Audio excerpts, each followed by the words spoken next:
As soon as the land of any country has all become private property, the landlords, like all other men, love to reap where they never sowed, and demand a rent even for its natural produce.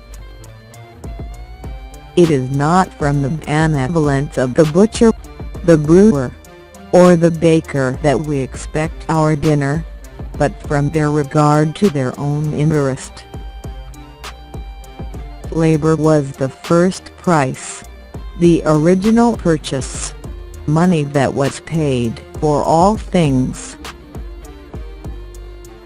It was not by gold or by silver, but by labor, that all wealth of the world was originally purchased. Science is the great antidote to the poison of enthusiasm and superstition. No society can surely be flourishing and happy, of which the far greater part of the members are poor and miserable. Man is an animal that makes bargains. No other animal does this. No dog exchanges bones with another. Happiness never lays its finger on its pulse. All money is a matter of belief.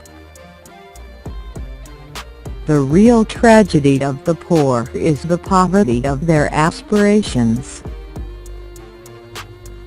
What can be added to the happiness of a man who is in health, out of debt, and has a clear conscience?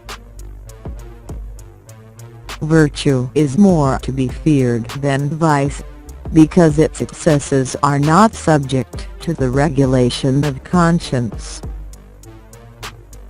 To feel much for others and little for ourselves, to restrain our selfishness and exercise our benevolent affections, constitute the perfection of human nature.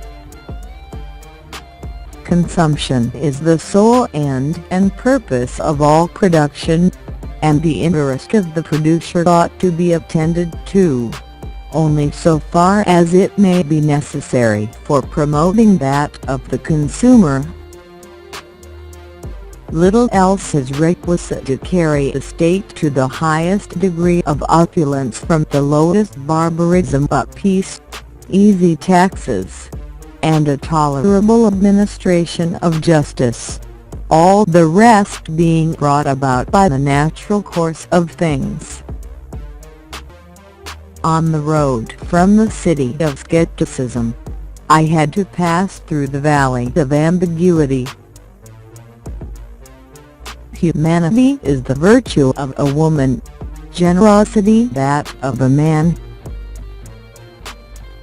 The propensity to truck, barter and exchange one thing for another is common to all men, and to be found in no other race of animals. This is one of those cases in which the imagination is baffled by the facts.